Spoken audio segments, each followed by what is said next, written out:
తిరుపతి లడ్డూ కల్తీ విషయంపై ఇప్పటికే నలుగురు డైరెక్టర్లుగా ఉన్నటువంటి ఏదైతే కల్తీ నెయ్యికి సంబంధించి ఉన్నటువంటి కంపెనీలకు సంబంధించిన డైరెక్టర్లను ఇప్పటికే అరెస్ట్ చేసి లోపల వేశారు. దానికి సంబంధించి రిమాండ్ కూడా ఇచ్చారు.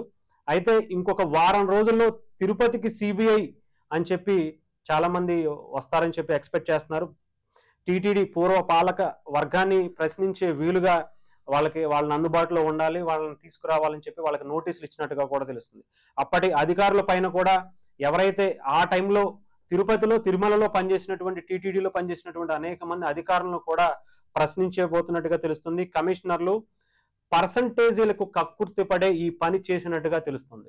ఎవరైతే 4 కంపెనీలకు సంబంధించినటువంటి డైరెక్టర్లను ఇప్పటికే అరెస్టు చేసి వాళ్ళని రిమాండ్కి పంపించారో వాళ్ళు ఇచ్చినటువంటి వాంగ్మూలాన్ని బట్టి ఆ ఎంక్వైరీలో వచ్చినటువంటి పర్సంటేజీల లెక్కల కోసమే దానికి కక్కుర్తి పడే తిరుపతిలో చాలా ఎంతో నిష్టగా మహాప్రసాదంగా భావించేటువంటి లడ్డూలో కల్తీ చేయటానికి ఈ ఏదైతే పర్సంటేజీలకి కక్కుర్తి పడే చాలా మంది అధికారులు వాళ్ళందరూ కూడా దీనికి పాల్పడినట్టుగా తెలుస్తుంది. లోతుగా ప్రశ్నించేందుకు సిద్ధమవుతున్నట్టుగా సిట్ చాలా తీవ్రంగా ఈ కేసు మీద సీరియస్ గా తీసుకున్నట్టుగా తెలుస్తుంది. ఈ పరిణామాల్లో కూడా చాలా తేడాలు ఉన్నాయి.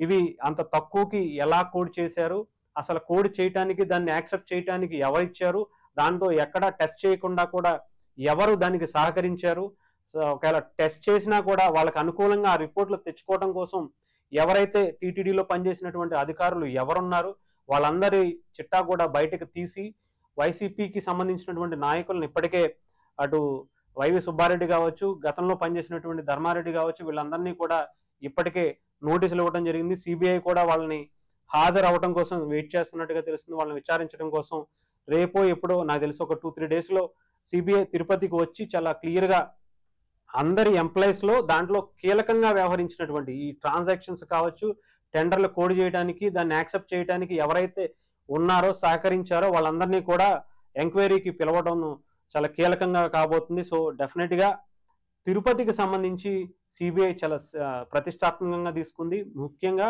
ఆంధ్రప్రదేశ్లో పవన్ కళ్యాణ్ గారు ప్రశ్నించినటువంటి ఈ లడ్డూ వ్యవహారం చాలా తీవ్ర స్థాయి అవుతుంది.